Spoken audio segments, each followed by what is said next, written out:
우리가 1년 365일 늘 부딪히는 문제 가운데 하나가 있는데 그것을 우리가 삶이라 그러지 않습니까? 우리의 삶들 속에서 떠나지 않느냐 하는 하나가 현상이 있는데 그 대표적인 것이 무엇이겠습니까? 우상의 문제입니다. 우상의 문제.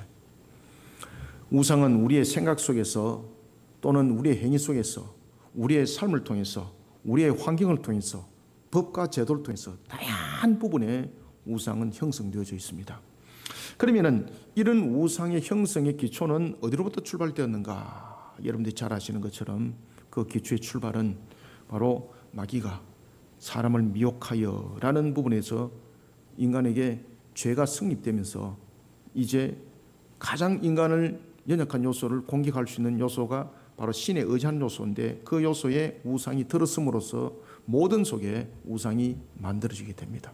그래서 어떤 관계 속에서도 우리가 우상을 멀리 할 수 있는 것은 오직 하나님을 향한 신앙 외에는 아무것도 없다는 것입니다. 우리의 모든 숨 쉬는 순간에서부터 심지어 우리가 잠자리에 이르기까지 우상과 결탁이 되어 있는 것이 또한 우리 민족이기도 합니다. 여러분들 한번 보십시오. 결혼할 때에 가장 중요하게 다루는 것이 한자로 복이라는 단어를 다루거든요. 그 속에 무엇이 있습니까? 전부 다 우상적인 요소를 가지고 있습니다. 우리가 보면 베개도 보면은 이렇게 양옆에 복이라는 단어를 쓰고 있죠. 그죠? 잠자리조차도 우상 숭배 속에 자는 거예요, 여러분들. 이런 우상의 숭배는 어느 나라에만 국한되어진 것이 아닙니다. 이 우상의 숭배는 이스라엘 역사에서도 만연하게 드러나고 있습니다. 이 우상의 출발은 앞에도 제가 말씀드렸던 것처럼 창세기 4장에서 보면은 명확하게 나타납니다.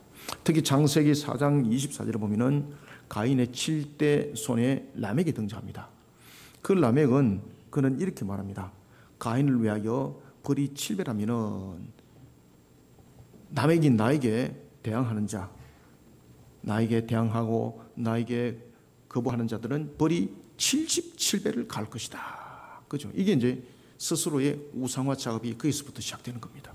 그러니까 하나님이 가인을 해하는 자는 벌을 7배 내리는데 내가 그보다 더 강력하다는 거죠. 그죠? 그러니까 하나님을 위에 올라서는 거죠. 이것이 바로 우상입니다. 그래서 우리의 우상들은 다양한 모습 속에 나타납니다.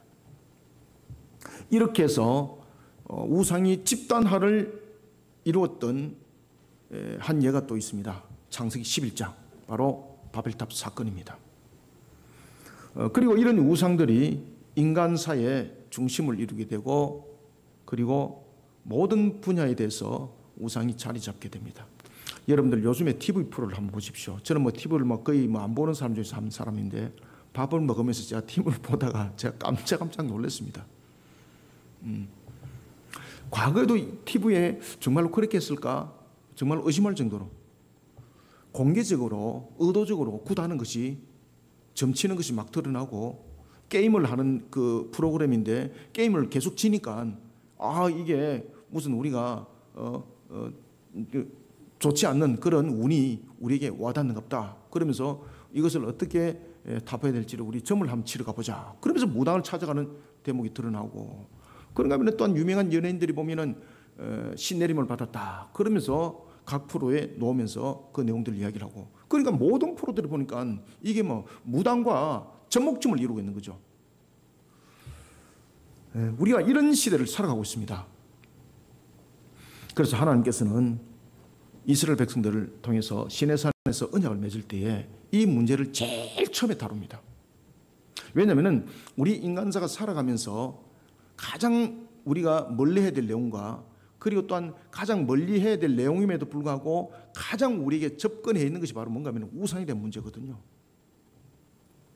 그래서 하나님께서 1계명과 2계명을 통해서 그것을 명확하게 이야기를 하는 겁니다. 1계명을 통해서 하나님께서는 나 외에는 어떤 신도 없다는 것을 분명히 주시를 시켜주고 있고 그 다음에 2계명을 통해서는 마귀의 그 미혹을 통해서 어떤 형상을 만드는 일들이 생겨난다는 거죠. 그래서 하나님께서는 하늘의 것이나 땅의 것이나 물의 것이나 어떤 것들로도 형상을 만들지 마라. 이렇게 2계명에서 강력하게 하나님께서 명령을 하고 있습니다. 그리고 어떤 관계에서도 그리하지 말도록 라는 것을 로라는 강력한 절대 부정을 통해서 히브리어로 절대 부정을 통해서 그것을 명시시켜 주고 있었습니다. 이러한 속에 이스라엘은 하나님으로부터 언약을 맺었던 그러한 자손이요 백성들이었습니다. 그런데 놀랄 사실은 오늘 본문에 보시면은 예레미야 입을 통해서 증거되어지는 내용이 있는데 계속해서 우상에 대해서 이야기를 하는 겁니다. 여러분 안에서도 말씀을 드리겠는데 이스라엘은 우상 숭배로 인하여서 여러 환란을 겪은 대표적인 나라입니다. 그죠? 하나님과 언약을 맺었음에도 불구하고 우상 속에 만연되어 있던 모습 속에 나타났던 것. 제일 먼저 첫 스타트를 누가 끊었습니까? 솔로몬이 끊었죠. 그죠? 솔로몬이. 물론 그 이전에 사사시대는 뭐 두말할 필요 없고 왕국으로 형성되어서 우상 숭배로 인하여서 가장 큰 충격을 받았던 사건이 바로 솔로몬의 우상 숭배 사건입니다. 솔로몬은 애굽의 여인을 아내로 맞이합니다. 그러면서 성전 바로 옆에다가 밀곰의 신당을 세워놓습니다. 그리고 성경은 이렇게 말합니다. 솔로몬이 아내 중에서 가장 사랑했던 아내가 바로 애굽에서 맞이했던 그 여인이었다라고 우리에게 증거하고 있습니다. 그 속에 가장 사랑했다는 것은 무슨 의미를 담고 있나요? 그러면서 그 아내를 생각해서 신당을 지어줬다. 그죠? 이게 무슨 이야기입니까? 우상화가 됐다는 이야기죠. 그로 인해서 하나님께서 그에게 나타나셔서 내가 너희 아버지 다윗이 아니었다면 내가 너의 생명을 거둬갔을 것이다. 그리고 하나님께서 솔로몬이 지나고 그 아들 때에 나라가 남과 북으로 갈라질 것을 하나님께서 말씀하십니다. 바로 우상 숭배에 따른 하나님의 심판, 우상 숭배에 따른 그들의 강력한 징벌이었습니다. 그러면서 나타났던 사건이 바로 북이스라엘과 남유다로 나라가 둘로 쪼개지는 바로 BC 930년의 사건. 남쪽은 솔로몬의 아들이었던 르호보암이 다스리게 되고 북쪽은 여로보암 1세가 다스리게 되는 그 내용이 역사 속에서 전개되어집니다. 그런데 더 놀라운 사실은 그들의 우상 숭배가 여기서 끝나지 않더라는 겁니다. 결국은 북이스라엘의 멸망과 그리고 남유다의 멸망들이 뭐가 결탁되어 있었습니까? 결국은 혼합적 종교, 우상 숭배, 그리고 하나님을 향한 불의한 신앙, 이 부분들을 통해서 멸망을 당하게 됐던 내용들입니다. 그러면 우리나라와 우리 민족은 그러면 온전했을까요? 우리 여러분 한번 생각을 해보십시오. 만약에 하나님께서 이 나라를 향해서 십자가를 흘려보내지 않았다면, 우리에게 하나님의 말씀을 흘려보내지 않았다면, 주님의 피 묻은 그러한 신앙을 이 조선이라는 나라에 흘려보내지 않았다면 저와 여러분들 없습니다. 여러분들요. 아시겠습니까? 6.25 저와 여러분들 없습니다. 우리가 대구 이남 쪽만 남아있을 때에 해운대 바다가 바로 뜨거운 기도 현장이 되어버립니다. 강력하게 기도할 때 하나님께서 응답하십니다. 그때에 여러분들 잘 아시는 인천 상주약전이 그때 일어납니다. 우리 또한 우상 숭배로 인해서 나라가 처참한 지경에 이르렀던 대표적인 한 나라이기도 했습니다. 하나님께서는 예레미야를 통해서 말씀하십니다. 이스라엘 집이여 들으라. 무엇을 들으라는 겁니까? 우상 숭배가 너희들 속에 임하였다는 것을 들으라. 무엇을 들으라는 이야기입니까? 우상 속에서 접어드는 자들은 반드시 하나님께서 강력하게 심판할 것이다. 그것을 들으라는 겁니다. 그것을 하나님께서는 들으라라는 것을 네가 듣고 싶으면 들으라 이것이 아니고 쉬무라는 강력한 명령권을 통해서 듣지 않으면 안 된다는 겁니다. 하나님의 말씀에 순종하지 않으면 안 된다는 겁니다. 이것을 명심시키고 있습니다. 여러분, 신앙이 총체적으로 오염되면 두 가지 현상이 나타납니다. 어떤 현상이 나타날까요? 신앙이 오염이 되면요 반드시 두 가지 현상이 나타납니다. 첫 번째는 뭔가 하면 우상에 대한 요소가 나타나고, 두 번째는 불의함이 나타납니다. 이건 빼도 박도 못하는 겁니다. 자신이 우상을 섬기고 있는지도 모르면서 우상을 섬기는 겁니다.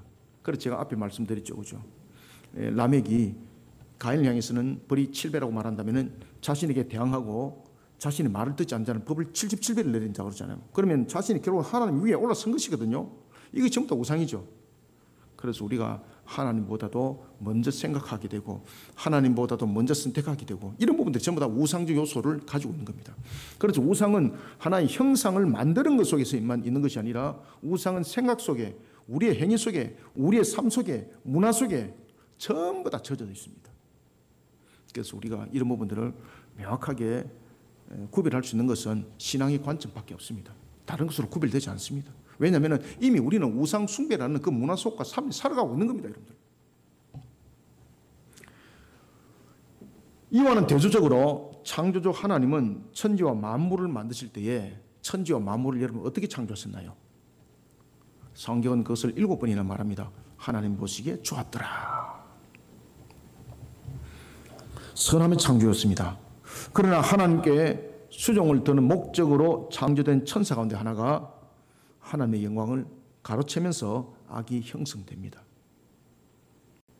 죄와 악은 다릅니다. 처음에는 죄가 형성되는 것이 아니라 악이 형성되는 거죠. 그리고 사람으로 하여금 죄를 범하게 만드는 것이죠. 하나님의 영광을 가로채면서 악이 형성되는 겁니다. 그러면서 하나님의 형상인 사람으로 하여금 하나님의 기쁨이 되지 못하도록 죄를 범하도록 유혹한 것이 그것이 바로 타락한 천사장이었던 마귀였습니다. 그러한 마귀가 유혹한 것으로만 끝내지 않습니다. 그가 하나님의 영광을 가로채기 위해서 무엇을 만들어가나요? 거기서 나온 것이 바로 하나님께 올려드리는 경배가 자신의 것이 되기를 원하는 그런 우상체계를 만드는 겁니다. 우리가 예수님께서 공생애의 그 길들을 걸어가실 때에 그 40일의 금식을 통해서 나타난 이후에 마귀가 했던 역할을 잘 보십시오. 어떻게 합니까? 세 번의 유혹을 하죠. 세 번의 유혹을 할 때 마지막에 어떤 유혹을 합니까? 자신을 향해서 경배하도록 만들잖아요. 그죠? 자신을 향해서 경배하도록 만드는 겁니다. 자신을 향해서 경배를 하면서 예수님의 공생을 전부 다 무너뜨리는 최종 무기가 그 속에 있었던 겁니다. 여러분, 이스라엘이 이런 우상이 빠져 있습니다. 이런 우상 숭배 속에 빠져 있습니다. 창조라는 만드시는 하나님과 만들어진 우상은 여러분 어떻게 다를까요? 창조주는 인격체인데 우상은 인격체일까요? 만들어진 것 속에도, 하나님께서 만들어진 것 속에도 보면은 생각할 수 있는 피조물이 있고 아무것도 생각하지 못하면서 그냥 형체만 있는 피조물들이 있습니다. 우상은 과연 어떤 내용들을 가지고 있을까요? 만드신 하나님과 만들어진 우상은 어떻게 다를까요? 예레미야 선지자는 여기에 대해서 우리에게 어떻게 증거하고 있을까요? 우리가 오늘 세 가지 관점 속에서 우상에 대한 부분들과 그리고 만드신 하나님과 만들어진 우상의 차이점들을 명확하게 우리가 직시하시고 오늘도 내 삶 속에서 혹시나 내 환경 속에서 나의 형들 속에서 우상적 요소는 없는지 철저히 제거하는 우리 성도들이 되시길 바랍니다. 먼저 첫 번째 우리가 1절을 함께 읽습니다. 시작. 이스라엘 집이여 여호와께서 너희에게 이르시는 말씀을 들을지어다. 아멘. 여기서 말씀을 들으라는 것은 그저 귀 있는 자는 성령이 교회들에게 하는 말씀을 들을지어다. 그게 그냥 단순하게 귀가 있기 때문에 들으라는 것도 아닙니다. 이것은 명심하라는 뜻입니다. 들으라는 것은. 그래서 명령형을 쓰고 있는 겁니다. 우리 먼저 1절부터 5절 통해서 여러분 주목을 한번 해봅시다. 자, 우상에 대해서 이야기를 할 때 이렇게 말합니다. 여러 나라의 길을 배우지 마라. 그리고 풍습을 헛된 풍습이다. 그 다음에 손에 도끼로 만드는 것이다. 그리고 또한 은장색이라는 것이 나옵니다. 그리고 또한 그 우상을 흔들리지 않도록 못을 망치로 박는다. 이 내용들을 지금 계속해서 이야기를 합니다. 그럼 이 속에서 우상은 생명이 있나요, 없나요? 없습니다. 여러분들, 우상은 존재자인가요? 그냥 물체인가요? 물체입니다, 물체. 우상은 존재자가 아닙니다. 먼저 우리가 이것을 깨달으셔야 됩니다. 아시겠습니까? 먼저 우리가 1절부터 5절 통해서 우상은 존재가 아닙니다. 마귀에 의해서 조장되고 사람에 의해 만들어진 허상입니다. 비인격적 물체에 불과하다는 것을 반드시 인식하시길 바랍니다. 이 부분들이 성립이 안 되니까 우상에 대해서 늘 두려워하는 거예요. 야, 저 우상이 혹시나 나를 해치진 않을까? 불교에서 보면은 마지막을 점안시키라고 합니다. 불교에서도 보면은 자신들이 형상을 만들 때는 그때까지는 부처라 말하지 않습니다. 언제 부처라 말하나요? 점안식을 가졌을 때 마지막 작업을 무엇을 할까요? 그래서 그들은 형상을 만들고 맨 마지막 작업을 무엇을 하겠습니까? 눈알 만드는 겁니다. 눈알. 그것을 점안식이라고 해요. 아시겠습니까? 그렇게 했을 때 본다는 것이죠. 여러분들, 그 우상이 봅니까? 본다는 것은 인격체가 보는 것이거든요. 그래서 오늘 본문에서 그 이야기를 정확하게 하고 있는 거 하나님께서. 우상은 존재자가 아닙니다, 여러분들. 그런데 우리는 자꾸 우상을 존재자로 보는 겁니다. 그래서 그 속에 두려움에 사로잡히는 거죠. 그 마음을 누가 줄까? 마귀가 주는 거죠. 그렇기 때문에 우상에 보면은 사람들이 늘 두려워하고 그 규모와 형상 속에서 보면은 혹시나 나에게 오한이 오지 않을까? 그러면서 정성을 갖다 바치고 그런 일들이 막 일어나는 겁니다, 여러분들. 우상이 사람의 손으로 만들어졌습니다. 여러분들, 사람의 손으로 만들어졌다는 것은 그것은 능력 가운데 있는 것이 아니라 하나의 형체라는 것입니다. 그런데 이 형체는 물체의 형체입니다. 사람의 손으로 만들어진 하나의 형체고 우리는 이것을 귀에 못이 박히도록 많이 들어왔습니다. 그런데 놀라운 사실은 이스라엘 백성들도 여기에 대해서 너무나도 잘 알고 있습니다. 하나님께서 정말로 귀에 딱지가 못이 박힐 정도로 말씀을 줬지 않습니까? 시내산 언약을 통해서도 하나님이 주실 때 10계명을 대표적인 언약을 주실 때도 가장 중요한 1계명과 2계명을 내릴 때도 바로 우상에 대해서 하나님께서 말씀하신 것 아닙니까? 너무나도 그들은 잘 알고 있었죠. 그런가 하면 그들은 또한 시내산 언약을 통해서 아론과 금송아지 사건, 너무나도 충격적 사건들을 그들은 목격도 했지 않습니까? 너무나도 우상에 대해서 그들은 잘 알고 있었습니다. 그런데 이런 이스라엘을 향해서 하나님께서 경고의 음성을 들립니다. 오늘 본문에 보면은 이스라엘아 들을지어다 쉬무라는 걸 통해서 명령을 딱 쓰고 있습니다. 여러분, 인간의 기륭사가 일월 성신에게 있습니까? 일월 성신이 뭔가 아시죠? 해와 달을 일월 성신이라고 말합니다. 달에게 빌고 해에게 빌고 그러면은 화복이 자신에게 주어집니까? 우리가 보면은 그 우리의 화복을 일월 성신에게 비는 우리 조상들의 세월을 살아왔지 않습니까? 이스라엘도 똑같습니다. 그들의 화복의 주관자들이 화복을 주는 대상이 일월 성신인 줄 알고 있었습니다. 살아계신 하나님인데 화복은 만물을 창조하시고 그 만물을 친히 주관하시는 하나님으로부터만 이루어집니다. 주관자가 아니고 어떻게 이러면 복이 주어집니까? 그죠? 복이 주어진다는 것은 주관한 자에 의해서 주어지는 것이거든요. 복은 우리가 만들어가는 것이 아니거든요. 우리가 할 수 없는 것인데 우리에게 주어진 것을 복이라고 말하는 거예요, 여러분들요. 그래서 이 복은 은혜 가운데 오는 거예요, 은혜 가운데. 은혜가 수반이 되는 거예요, 복은. 그 은혜가 누구로부터 오십니까? 누구로부터 옵니까? 하나님으로부터 오는 거예요, 하나님으로부터. 그죠? 그러면 하나님부터 오는데, 자, 은혜와 복이라는 것은 주관자에 의해서 오는 거거든요. 만물을 주관하지 않으면 화복은 줄 수가 없어요, 여러분들요. 왜냐하면 만물을 주는 것이, 이게 화복을 주는 것이 만물 가운데서 생성되어서 있게 하는 거거든요. 그렇기 때문에 주관자가 아니면은 주관자가 만들어서 그에게 주지를 않으면은 화복은 성립이 안 돼요, 여러분들요. 그래서 우리가 따지고 묻자는 거예요. 일월 성신이 무엇을 줄 수 있습니까? 일월 성신이 주관자입니까? 일월 성신은 전부 다 하나님께서 만든 피조물이잖아요, 여러분들요. 그죠? 그 신이 어디 있습니까? 달이 어느 날 가보니까 아폴로가 우주선이 달란에 도착해 보니까 토끼가 방아 찍고 있습니까? 저는 초등학교 다닐 때에 그거 생중계로 제가 본 거 기억합니다. 제가 TV로. 그날 학교가 휴고를 했습니다. 저희들 집에 이제 TV가 있어가지고 친구들도 저희 집에 이제 그때는 TV가 좀 구했잖아요. 그래서 친구들도 저희 집에 이제 다 앉아가지고 달 착륙하는 거 그거 다 보고. 그래서 지금도 기억합니다. 야, 우리 토끼가 있는지 없는지 한번 보자. 그게 우리의 상식이죠, 그죠? 여러분, 하나님께서 천지와 만물을 만드실 때에 천지와 만물은 역할이 있고요. 사람을 창조할 때는 사람의 역할이 있습니다. 그 모든 것을 만드신 분도 하나님이지만은 그것을 주관하신 분도 하나님이세요. 신은 존재하지 않습니다. 그런데 왜 우리는 신이 존재하는 것처럼 다른 신이 존재하는 것처럼 우리는 그렇게 생각하고 있을까요? 바로 마귀에게 미혹당함이 되는 겁니다. 화복은요, 만물을 창조하시고 그 만물을 친히 주관하신 하나님으로부터만 이루어집니다. 운명론으로도 결정되는 것이 아닙니다.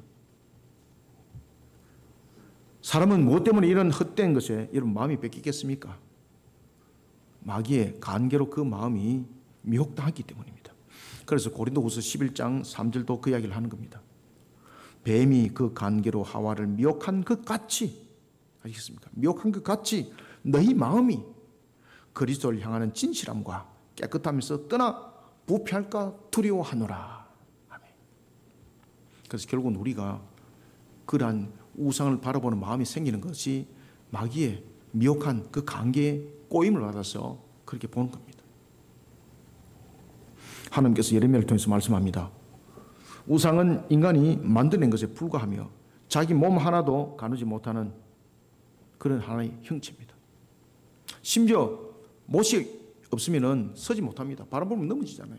그래서 못을 가지고 망치를 가지고 못을 가지고 고정을 시켜만이 넘어지지 않고 있는데, 이런 비인격적 물체가 어떻게 신이라고 말할 수 있는가? 신이라고 인정하면 신인가? 현대신학에서 이러면 슐라마하가 그 이야기 했죠. 신에 대해서 이야기를 할 때 의존적 존재라고. 신의존적 존재. 신은 무엇인가? 신은 모든 부분에서 범신론이라는 것이죠. 그래서 슐라마 같은 경우는 다신론이 아니고 범신론이에요. 모든 물체는 신격적 요소를 가지고 있다는 것이죠. 그래서 사람이 의지하고자 하는 생각이 물체를 보고 나타날 때는 그 물체 속에서 신격이 발동이 됐다는 이야기예요. 그래서 그 물체가 신이 될 수 있다는 거예요. 이것을 말해서 의존적 존재를 신이라고 말하는 거죠. 신은 의존적 존재. 이 슐라마의 신학이잖아요, 여러분들. 그 신학을 누가 줬습니까, 여러분들? 마귀가 준 것 아닙니까, 여러분들요? 여러분들, 우리의 의지의 대상은요, 오직 한 분이신 하나님이십니다. 우리가 아무리 공덕을 쌓아도 하나님께서 하나님께서 복을 주지 않으면은 그 공덕 속에 쌓일 것 아무것도 없습니다. 우상은 비인격적 물체뿐만 아니라 스스로 행할 수 있는 것이 아무것도 없습니다. 화를 주거나 복을 줄 수도 없습니다. 그런데 놀랄 사실은 우리가 그런 우상의 형체 앞에 정성을 쌓습니다. 왜? 그렇게 정성을 쌓았을 때에 하늘이 감동한다는 거죠. 하늘 감동 안 합니다. 하나님이 열받습니다. 감동하는 것이 아니고. 우리가 지금 그 해변가에 살지 않습니까?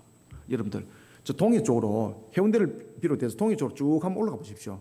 바다에 보면은 바위들이 이렇게 듬성듬성 나지 않습니까? 거기에 주목해서 예시해서 쫙 보십시오.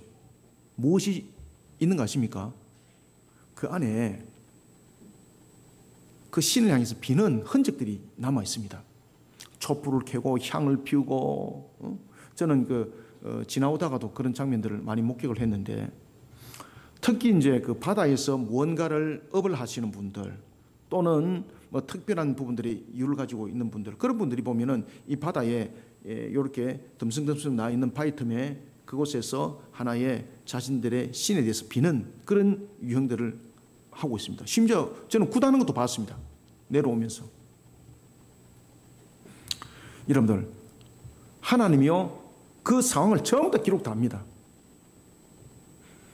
그런 모습은 전부 다 하나님의 공의 속에서 반드시 하나님의 공의 값에 반드시 처벌받습니다. 심판받습니다, 여러분들.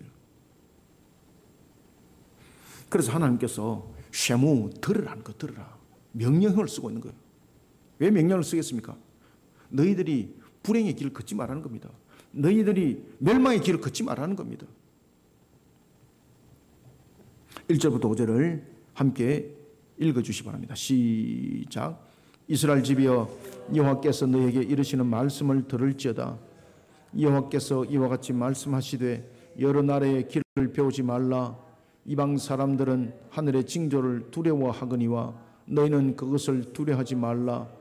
여러 나라의 풍습은 헛된 것이니 살림에서 벤 나무요 기술공예 두 손이 도끼로 만든 것이라. 그들이 은과 금으로 그것에 꾸미고 목과 장도리로 그것을 든든히 하여 흔들리지 않게 하나니 그것이 둥근 기둥 같아서 말도 못하며 걸어 다니지도 못하므로 사람이 메어야 하느니라. 그것이 그들에게 화를 주거나 복을 주지 못하나니 너희는 두려워하지 말라 하셨느니라. 아멘. 오늘 본문에 보면은 이렇게 말합니다. 이 공통점이 뭔가 찾아보십시오. 첫 번째, 여러 나라의 길을 배우지 마라. 여러 나라의 길이 무엇이겠습니까? 두 번째, 여러 나라의 풍습은 헛된 것이다. 여러 나라의 풍습이 무엇이겠습니까? 세 번째, 그것이 그들에게 화를 주거나 복을 주지 못하나니. 여기서 그것은 무엇입니까? 여기서 공통점은 무엇이겠습니까? 우상입니다. 우상. 우상입니다. 우상은 존재자가 아닙니다. 물체입니다. 물체. 저도 어릴 때 우상 속에서 살아왔던 사람 아닙니까? 제가 초등학교 5학년 때 예수를 이제 믿었었는데 그 이전에 뭐 제 혼자서 저희 집에서 예수를 믿었었습니다. 그래서 처음에는 제가 예수 믿는 것을 온 가족들한테 다 숨겼습니다. 제가 이제 어릴 때만 해도 그 집안에서 뭐 교회를 간다 이러면 그 집안이 망하는 것으로 되어 있습니다. 저는 하나님께서 친히 그 잠을 깨우셔서 새벽 4시에 타종에 제가 일어났던, 그러면서 제가 교회를 가기 시작했던 부분들입니다. 성령의 인도함이죠. 그럼에도 불구하고 저도 어릴 때에 늘 접하는 것이 여러분들 주변에 우상이잖아요. 그러니까 교회를 어릴 때에 교회를 마당을 밟았음에도 불구하고 늘 저의 모습 속에 늘 무엇이 있었겠습니까? 우상에 대한 두려움이 있었습니다. 저는 중고등학교도 미션스쿨을 다녔습니다. 아시겠습니까? 이미 그때부터도 제가 이제 찬양대로서 섬겼고 그렇게 했었습니다. 뭐 찬양대 선교식, 선교용 시간이라 이제 목사님이 이제 과목이 성경이라는 과목이 있었습니다. 그래서 목사님이 저보고 찬양 잘한다고 세워가지고 찬양대 학교 찬양대를 학교 찬양대가 있었습니다. 그래서 학교 찬양대에서 다른 학교를 순회하면서 이렇게 찬양을 했었거든요. 주일날 그 부분들을 제가 이제 중고등학교 때 섬겼었죠. 그래도 마음속에 늘 무엇이 있었겠습니까? 두려움이 있었습니다. 그 두려움이 무엇이겠습니까? 우상으로 인한 두려움이었습니다. 하나님께서 온전히 바르게 알지 못하니까. 왜? 저희 가정이 불신 가정, 아주 불도가 극심한 가정이었거든요. 그런데 이런 저희 가정이 깨어지기 시작합니다. 저희 아버지가 돌아가시는 과정들, 그러면서 저희 어머니가 이렇게 말합니다. 이것도 믿어보고 저것도 믿어보고 온갖 것들 다 믿어봤는데 망하는 것밖에 없더라고.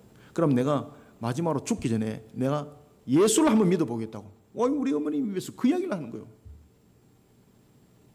그러면서 온 가족들이 이제 하나하나 예수를 믿기 시작했습니다.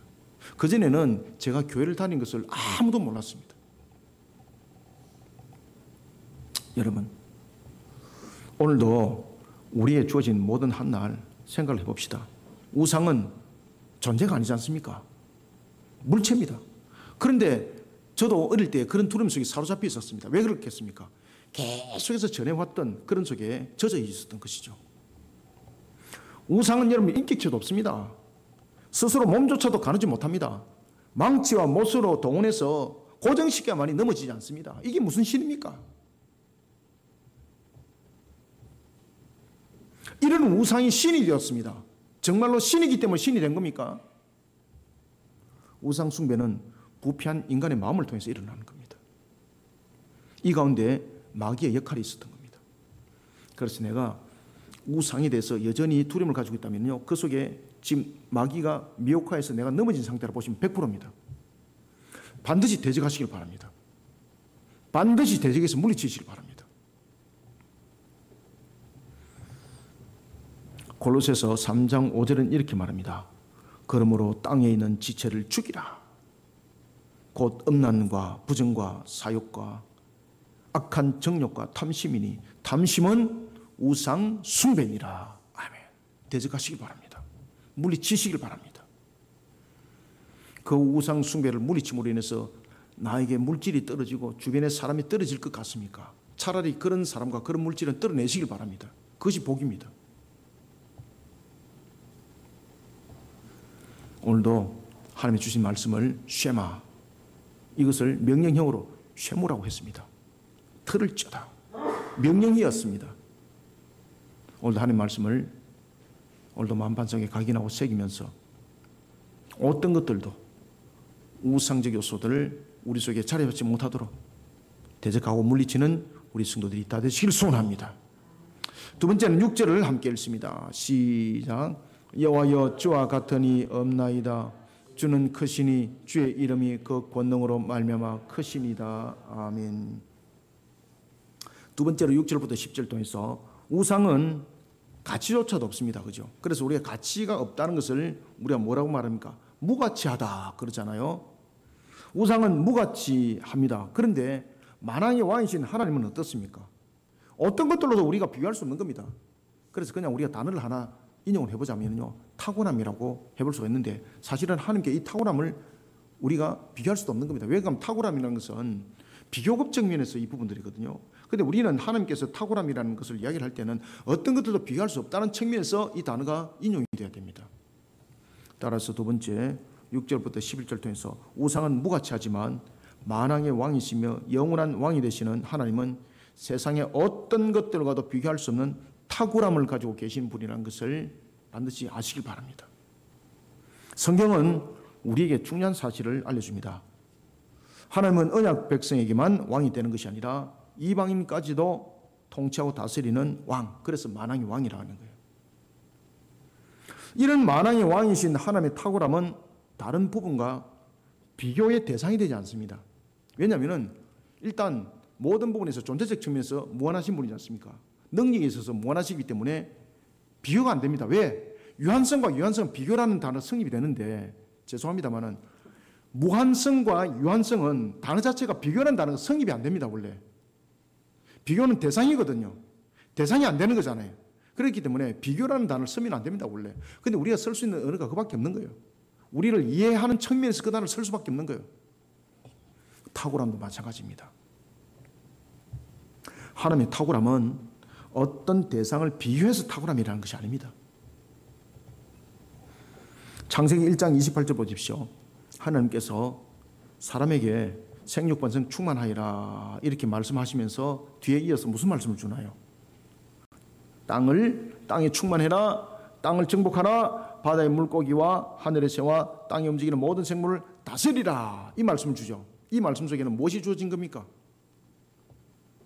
권세와 권능이 주어진 거잖아요. 하나님께서 우리에게 권세와 권능을 주었습니다. 우리의 자격으로 준 것도 아니거든요. 우리는 여러분 반드시 아셔야 될 것은 하나님께서 사람이 탁월하기 때문에 권세와 권능을 준 것이 아닙니다. 우리의 탁월함, 우리의 뛰어남, 우리의 권세, 우리의 모든 권위는요, 하나님께서 축복하심으로써 일어나는 겁니다. 하나님께서 우리를 축복하셔서 그 권세와 그 능력을 주심이에요. 그런데 우리가 그런 권세와 권능을 받았는데 하나님과 비교한다? 이거는 어느 상으로도 성립 안 되는 겁니다. 아시겠습니까? 그런데 하나님의 그 권세와 권능이 어떤 부분들인가라는 부분에서 우리가 그것을 이해하기 위해서 비교급으로 말하기도 하고 탁월함이라고도 말하기도 하지만은 절대 하나님은 유한이 무한 속에서 대상이 될 수 없는 것이기 때문에 이런 부분에서는 비교라는 자체가 성립이 되지 않습니다. 논리적 측면에서. 하나님의 탁월함은 인간처럼 축복을 받았거나 또는 누군가로부터 주어진 권세와 능력이 아닙니다. 그래서 비교 대상이 아닌 겁니다. 하나님은 스스로 존재하지 않습니까? 하나님의 그 능력과 그 모든 권세는 자신의 스스로 속에서 나타남입니다. 시편 8편 6절의 말씀처럼 주의 손으로 만드신 것을 다스리고 만물을 그의 발 아래 두신 가운데 나타나는 탁월함입니다. 스스로 존재하시는 창조주로서의 탁월함입니다. 이런 하나님은 이스라엘뿐만 아니라 이방인들까지 통치하시는 하나님이라는 사실, 예레미야는 그것을 만왕의 왕으로서 이스라엘에게 증거하고 있습니다. 우상 숭배의 헛됨과 어리석음을 한 줄로 정리할 때 이런 말을 씁니다. 우상의 가르침은 나무뿐이다. 여러분들, 우상의 가르침은 나무뿐이라는 것은 무엇입니까? 우상은 할 수 있는 것이 아무것도 없다는 겁니다. 우상은 아무리 심혈을 기울여 만들어도 우상은 우상입니다. 화려하게 만들고 규모가 있어도 우상은 능력을 발휘할 수 없습니다. 나무일 뿐입니다. 그래서 우상의 가르침은 나무뿐이라 이렇게 말을 하는 겁니다. 기술공과 은장색이 솜씨를 부렸을 뿐입니다. 그죠? 솜씨를 부렸을 뿐이에요, 여러분들. 6절부터 10절 한번 함께 읽읍시다. 시작. 여호와여 주와 같은 이 없나이다. 주는 크시니 주의 이름이 그 권능으로 말미암아 크시니다. 이방 사람들의 왕이시여 주를 경외하지 아니할 자가 누구리이까? 이는 주께 당연한 일이라. 여러 나라와 여러 왕국들의 지혜로운 자들 가운데 주와 같은 이가 없음이니이다. 그들은 다 무지하고 어리석은 것이니 우상의 가르침은 나무뿐이라. 다시스에서 가져온 은박과 우바스에서 가져온 금으로 꾸미되 기술공과 은장색의 송으로 만들었고 청색 자색 옷을 입었나니 이는 정교한 솜씨로 만든 것이거니와 오직 여호와는 참 하나님이시요 살아계신 하나님이시요 영원한 왕이시라. 그 진노하심에 땅이 진동하며 그 분노하심을 이방이 능히 당하지 못하느니라. 아멘. 우상에게 청색 자색 옷을 입혀서 마치 권세자인 것처럼 만들었습니다. 그런데 그것은요, 그렇게 만들어진 것에 불과한 겁니다. 그렇게 옷을 입혔다고 권세와 그 능력이 나타나지 않습니다. 오직 하나님만이 살아계신 참신입니다. 영원한 왕입니다. 하나님께서는 무엇이 참이고 무엇이 거짓인지 똑바로 구별하라고 예레미야 선지자를 통해서 지금 말씀을 주고 있습니다. 우상은 무가치합니다. 이런 무가치한 것과 하나님, 여러분들 만왕의 왕이신 하나님을 어떻게 비교할 수 있습니까? 아무 가치도 없는 우상을 어찌 영원하신 왕이 되시는 하나님과 그 탁월함에 비교할 수 있습니까? 세상의 어떤 것들과도 비교할 수 없는 탁월함이라는 하나님의 그 능력은 스스로 모든 것이 나타남입니다. 우리는 하나님의 그 능력을 비교하지 말고 오늘도 하나님의 그 권세에 대해서 어떤 것들로도 평가하지 말고 살아계신 하나님을 믿음으로 바라보는 참 신앙을 가지는 저와 여러분들이 다 되시기를 소원합니다. 마지막으로 세 번째는 11절을 함께 읽습니다. 시작. 너희는 이같이 그들에게 이르기를 천지를 짓지 아니한 신들은 땅 위에서 이 하늘 아래에서 망하리라 하라. 아멘. 이 하늘 아래에서, 땅 위에서 이 하늘 아래에서 망하리라. 심판이라는 겁니다. 심판. 마지막으로 우리가 세 번째 11절부터 16절 통해서 우상은요, 경배 대상이 절대 될 수 없습니다. 우상에게 경배하는 그 순간 바로 여러분들은 마귀에게 경배한 것입니다. 하나님의 영광을 마귀에게 돌린 겁니다. 그래서 절대 마음 빼앗기면 안 됩니다. 마음의 생각도 행위거든요. 그 영적 행위잖아요. 우상은 경배 대상이 될 수 없으며 하늘과 땅과 모든 세계에 대한 주권은 하나님 안에 있습니다. 이런 하나님을 경배하는 자에게 하나님께서는 영원한 분깃이 되어줄 것을 약속하셨습니다. 하나님이 우리의 분깃이 되어줄 것을 약속했습니다. 아시겠습니까? 무한하신 하나님이 우리의 분깃이 되어줄 것을 약속하셨습니다. 이거는요, 놀라운 은혜를 말하고 있는 겁니다. 마귀는 우상을 통해서 경배를 통해서 우리 것을 뺏어가는데 놀랄 사실은 하나님은 우리가 하나님을 경배하고 하나님 안에 세워졌을 때 하나님이 우리에게 영원한 분깃이 되어준다 그럽니다. 준다 그럽니다. 준다. 마귀는 뺏어가는데 하나님이 준다 그럽니다. 어느 것이 여러분들에게 덕입니까? 그냥 계산만 한번 해봅시다. 뺄셈 더하기를 잘 하시니까. 창조주 하나님은 땅과 세계와 하늘을 말씀으로 창조하셨습니다. 하나님께서는 천지를 창조하실 때 어디에도 의지하지 않았습니다. 그래서 이런 거릇된 신학을 가르친 자들이 천사의 창조를 말하면서 하나님께서 천사의 도움을 얻어서 창조했습니다. 이야기를 하지 않습니까? 그죠? 이 부분들이 전부 다 마귀의 신학이지 않습니까? 마귀의 신학이지 않습니까? 하나님은 어디에도 의지하지 않았습니다. 오직 자신의 능력으로, 자신의 넓고 깊이를 청량할 수 없는 지혜와 명철로, 말씀의 능력으로 창조했습니다. 두려움을 통해 사람으로 하여금 우상을 만들게 하는 비, 구름, 번개와 바람, 이 모든 것들이 하나님의 주권 안에 있습니다. 그래서 예수님께서 바람과 풍랑에 대해서 뭐라고 명하셨습니까? 잠잠하라. 딱 요 한마디 했지 않습니까? 그러니까 바람이 반응하더라? 안 하더라? 바람은 인격체가 아니잖아요. 파도 인격체가 아니잖아요. 그 권세와 그 권능에 모든 것이 잠잠해졌습니다. 이것이 주권과 다스림이라는 거예요. 그리고 절대 주관하심이라는 거예요. 우상 숭배는 이런 부분에 대해서, 우상은 이런 부분에 대해서 어떤 흉내도 내지 못합니다. 그래서 갈멜 사건도 기억나십니까? 엘리야와 바알 선자들 400명을 대기를 했습니다. 엘리야가 먼저 너희들의 신을 먼저 불러라. 그러면서 엘리야가 뭐라고 말합니까? 너희 신이 졸고 주무시는갑다. 깨워라. 왜 그런가 하면 이들은 계절의 신을 믿고 있었거든요. 봄, 여름, 가을, 겨울. 그러니까 그들이 최고의 극점에 갔을 때는 이들이 신을 깨울 때 어떻게 하는가 하면 자신들 자해를 합니다.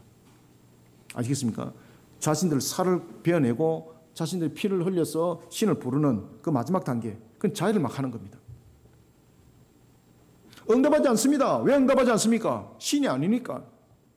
그때에 엘리야가 하늘을 우러러 하나님께 기도합니다. 즉시 하나님께서 역사하셔서 그 재물을 불을 태우고, 또 엘리야의 기도를 들으셔서 3년만 동안 비가 오지 않았지만은 하나님께서 비를 내리시고. 여러분, 우상 숭배는 우리 속에 나타나는 마귀에게 빼앗긴 마음속에서 나타나는 결론입니다. 우상 숭배는 결국은 하나님에 대한 참된 알을 외면하고 거절했기 때문에 나타나는 또한 결론이기도 합니다. 그래서 우리가 하나님을 바르게 아는 것이, 그리고 또한 우리의 신앙들이 하나님을 바르게 알려고 몸부림치는 것이 얼마나 중요한지를 좀 잘 아셔야 됩니다. 그래서 신학도 배울 때 제일 먼저 신론 배우지 않습니까? 그렇죠? 서론과 신론이 함께 이렇게 배워지는 것이죠. 먼저 구원론을 안 가르쳐요, 여러분들요. 종말론, 교회론은 안 가르쳐요. 제일 먼저 하나님에 대해서 가르쳐요. 하나님에 대해서. 하나님이 어떤 분인가. 신학도 출발을 그렇게 해요. 성경도 그렇게 출발하잖아요. 창세기가. 태초 하나님께서 천지를 창조하셨더라. 그죠? 하나님이 어떤 분인가. 요한계시록도, 요한복음도 이런 보시면은 그런 부분에서 굉장히 중요한 부분들을 이야기를 하고 있죠. 그리고 요한복음에는 보면은 에이미 용법 속에서 N이 세 가지 용조 속에서 이야기를 하고 있죠. 하나는 존재적 시점, 그 다음에는 존재적 방식, 그 다음에는 존재적 실체. 그 부분이 에이미 용법 속에서 이 세 가지가 설명을 하고 있어요. 여러분들 아시겠습니까? 하나님에 대해서. 여러분, 우상은 결국은 이런 하나님의 참된 알을 거절하고 외면하는 가운데 나타나는 모습입니다. 그러니 헛된 것에 의지하지 말고 택한 백성의 뿐기신 하나님을 붙잡으라는 예레미야 음성을 들으셔야 됩니다. 신앙의 초석은 창조주 하나님을 먼저 인정하는 겁니다. 기초가 없는데 무슨 건물이 세워집니까? 이것을 믿음 위에 세우는 것입니다. 이런 자를 향해 하나님께서는 영원한 분깃이 되어주실 것을 약속했습니다. 자, 11절부터 16절 또 한번 읽읍시다. 시작. 너희는 이같이 그들에게 이르기를 천지를 짓지 아니한 신들은 땅 위에서 이 하늘 아래에서 망하리라 하라. 여호와께서 그의 권능으로 땅을 지으셨고 그의 지혜로 세계를 세우셨고 그의 명철로 하늘을 펴셨으며 그가 목소리를 내신즉 하늘에 많은 물이 생기나니 그는 땅끝에서 구름이 오르게 하시며 비를 위하여 번개치게 하시며 그 곳간에서 바람을 내시거늘 사람마다 어리석고 무식하도다. 은장이마다 자기 조각한 신상으로 말미암아 수치를 당하나니 이는 그가 부어 만든 우상은 거짓일 것이요 그 속에 생기가 없음이라. 그것들은 헛것이요 망령되이 만든 것인즉 징벌하실 때에 멸망할 것이니라. 야곱의 분깃은 이같이 아니하시니 그는 만물의 조승자요 이스라엘은 그의 기업의 지파라. 그 이름은 만군의 여호와시니라. 아멘. 우상이 경배 대상이 될 수 없는 것은 만들어진 하나의 물체입니다. 절대자가 될 수 없기에 경배자가 될 수 없습니다. 우상은 인격적 존재가 아니기에 경배 대상이 될 수 없습니다. 우상은 생명이 없고 응답할 수 없기에 경배 대상이 될 수 없습니다. 참된 경배는 오직 하나님 안에서만 성립됩니다. 피조물인 사람도 천사도 경배 대상이 될 수 없습니다. 요한계시록이 거기에 대해서 명확하게 두 번 이야기하지 않습니까? 요한계시록 19장 19절과 그리고 또한 요한계시록 22장 8절부터 9절에 보면은 요한이 천사에게 경배를 하려고 합니다. 그때 천사가 놀래죠. 뭐라고 말합니까? 나도 너와 같은 피조물이다. 오직 경배 대상은 하나님 한 분뿐이다. 그런데 정성을 다한다고 떠받치고 이게 여러분 무슨 이야기입니까? 하나님 나를 제발 죽여주세요. 하나님 나를 제발 저주해주세요. 이거 아닙니까 이거? 왜 그런 어리석은 짓을 합니까? 마귀의 마음이 빼앗겼기 때문에 대적하시길 바랍니다.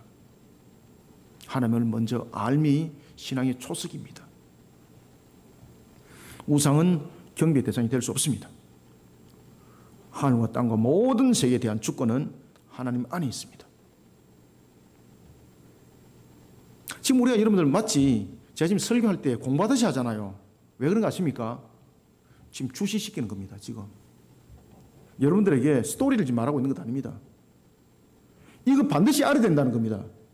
이거 반드시 여러분 각인을 하셔야 된다는 겁니다. 무용담을 늘려놓을 수 있습니다.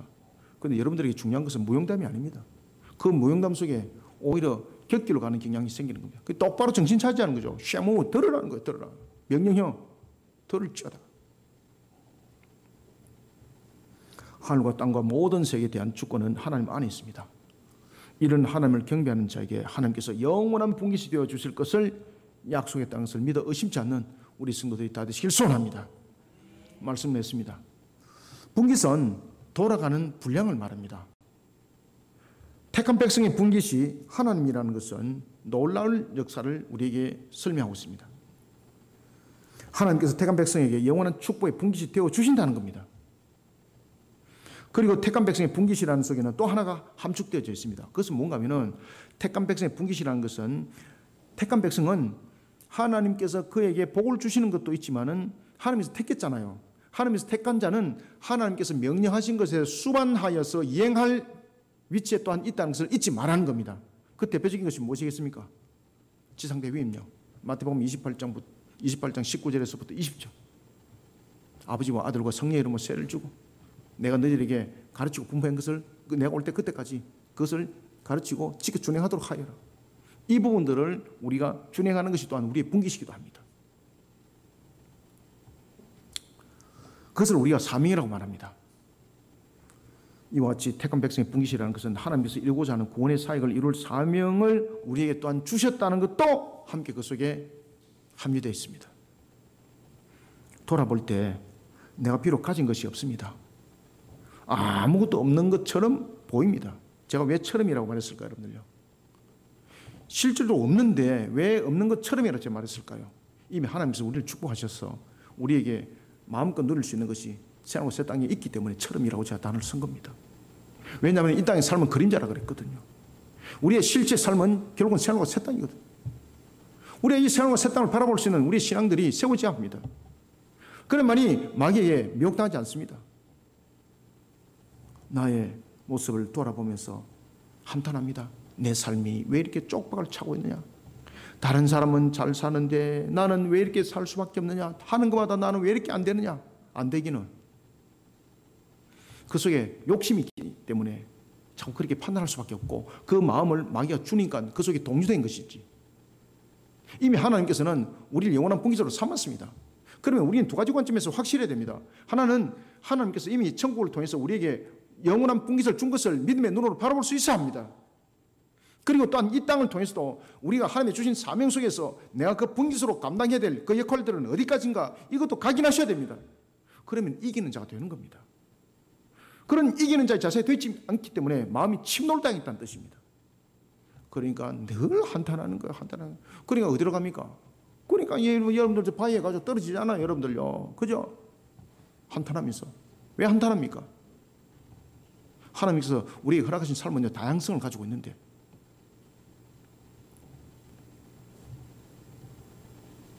오늘도 한 분이 이제 9시 예배인 줄 알고 이제 오셨는데, 저희들이 9시 예배가 지금 중단이 되어 있지 않습니까? 이제 교인들이 이제 많이 이렇게 하다 보니까 코로나 이후에. 그래서 제가 이제 기도를 이제 대신해 드렸고, 딱 그런 말씀하시더라고요. 목사님, 저는요, 죽을 때까지 일을 하는 것이 아니라, 나이를 딱 이야기를 하더라고요. 55까지 일을 하고, 남은 여생을 정말로 하나님께서 나에게 허락하신 인생을 정말로 즐겨 살아보고 싶습니다. 그러면서 이런 이야기를 하더라고요. 내가 지금까지 죽도록 일만 했습니다. 대학교 다닐 때부터. 이제 대학교 다닐 때 이제 알바 죽도록 계속하고. 그 이제 미국에서도 미국 시민권을 가지고 있었거든요. 거기서도 계속 죽도록 일만 하고, 한국에 와서도 죽도록 일만 하고, 지금도 죽도록 일만 하고 있습니다. 그런데 제가 이제는 하나님께서 허락하신 그 인생을 게으르게 사는 것이 아니라 하나님께서 허락하신 삶을 즐기고자 합니다. 이게 뭡니까? 누리고자 하는 것이 아니라 참된 삶의 가치를 다시 한번 더 보겠다는 것이거든요. 이 관점 속에 여러분들요, 하늘의 소망이 함께 가셔야 됩니다. 오늘도 여러분들이 가지고 있는 환경과 형편이 비록 힘듦이 있고 어려움이 있을지라도 이것 속에서 함몰되지 마시길 바랍니다. 이 속에서 함몰되면 마귀에게 일침에 마귀가 가한 일침에 여러분들이 쓰러진 겁니다. 이건 100%입니다. 뭐 마이너스 1%도 없습니다. 100%입니다. 100%. 마귀가 일침을 가한 것에 넘어져 있습니다. 회복하시길 바랍니다.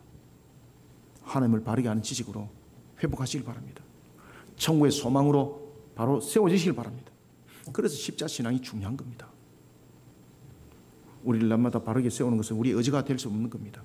회개 신앙으로 우리를 세우게 되면요, 하나님께서 우리에게 이 땅을 살아가는 부분에서 하늘의 소망만 보는 것이 아니라 이 땅에서 광명을 보게 합니다. 영혼을 돌아보게 하시고, 그러면서 하나님께서 비전과 경과 희대가 유보라되가 되게 만드는 역사도 그 속에서 일어나는 겁니다. 포도나무인데, 감람나무인데, 무화과나무인데 열매 없으면 무슨 종이 있습니까? 하나님께서 반드시 그런 저와 여러분들에게 열매를 맺게 할 줄 믿으시길 바랍니다. 우리는 무엇이 나를 흥하게 하고 망하게 하는지 직시하셔야 됩니다. 하나님은 우리를 망하게 하는 일이 없습니다. 예레미야를 통해서 하나님께서는 이것을 직시하도록, 이스라엘에서 직시하도록 말씀을 전하고 있습니다. 지금 이 순간이라도 혹시 내 마음에 하나님을 의심하는 마음이 있습니까? 만약에 있다면요, 이것은 마귀에서 넘어진 겁니다. 우상을 본 겁니다. 천지를 지으신 하나님은 오늘도 살아서 역사합니다. 이런 하나님을 잊어버리지 말고 자신이 이스라엘이라는 사실조차도 잃어버리지 말도록, 우리가 자신이 이스라엘 사실을 잊어버리도록 만드는 그런 우상 가운데 넘어지는 자는 분명히 하나님께서 그 값을 묻는다는 것을 반드시 기억하시길 바랍니다. 오늘도 우리는 이스라엘입니다. 하나님께서 세운 자입니다. 하나님께서 우리의 영원한 분깃이 되어 줄 것을 약속하셨습니다. 오늘도 우리가 그 약속의 말씀을 믿고 새하늘과 새 땅만 바라보는 것이 아니라 이 땅에서도 소망을 가지고 하나님께서 우리에게 주신 분기 속에는 명령함에 대해서 지상태의 위험령도 있다 그랬습니다. 이 사명을 힘차게 가열차게 감당하면서 이기는 자들이 되시길 바랍니다. 이기는 자에게 하나님께서 이 땅에 누릴 상급도 함께 줄 줄 믿습니다. 이 믿음 속에 오늘도 우리를 견고히 세워나가는 저와 여러분들 우리 성도들이 다 되시기를 주님의 이름으로 축원합니다. 하나님 감사합니다. 주님께서 오늘도 우리에게 펼쳐주시고 열으신 모든 여정들 과정 속에 하나님의 영광만이 드높여질 손소망합니다. 주님의 은혜 담비를 부어주시옵소서. 걸어가고 또한 달려가는 우리의 인생의 삶의 여정 속에 어찌 우리의 능력이 이것을 감당해 나갈 수 있겠습니까? 우리가 마귀의 묘의 영에 의해서 넘어짐을 당하지 않도록 성령의 화임금들로 우리를 둘러쳐 주시고 항상 말씀이 근원을 이루는 기초석을 이뤄서 달려가게 하여 주옵소서. 십자가 신앙으로 우리를 견고히 세워 주시옵소서. 이런 속에 우리의 주어진 역할, 지상대위임령이 사명 속에 있음을 또한 고백합니다. 이런 속에 우리가 바티스에 관한 하나님의 은혜를 구하는 기도, 오늘도 장로님의 입술을 통해서 또한 강구했던 것처럼 역사하여 주시기를 원합니다. 우리에게 주어진 바티스의 세 가지의 기관, 바티스 성경 아카데미, 그리고 또한 문서 선교 바티스 출판사, 그리고 또한 바티스 선교원을 통해서 우리가 정말로 사력을 다하여 달려가고 있습니다. 이 시대에 빛으로 소금으로 그 역할들을 온전히 감당하여서 우상 숭배 속에 빠져있는 만연해 있는 나라를 밝혀나가고 이 시대를 밝혀나가는 예레미야 같은 역할, 사명을 감당하게 하여 주옵소서. 이런 가운데 우리 모든 성도들 또한 주님의 권세와 그 권능 안에 힘있게 달려갈 수 있도록 성령의 사람으로, 그리고 딴 하나님의 주인 사명에 뜨거워지도록 하나님의 전신갑주를 입혀 주옵소서. 복음의 신을 신게 하시고 진리의 띠를 띠게 하시고 의의 흉배를 치고 믿음의 방패를 들고 구원의 투구를 쓰고 말씀의 성령의 검으로 나아가며 이기는 자 되게 하여 주시옵소서. 이런 우리 성도들에게 하나님께서 하늘의 문을 열어주셔서 감람나무 무화과 나무 포도나무의 축복으로 응답하사 살아계신 하나님이 어떻게 우리를 이끄시고 인도하신가를 세상 사람들에게 또한 증명해내고 정해내가는 정인의 열매가 되게 하여 주시옵소서. 예수님의 이름으로 기도드립나이다. 아멘.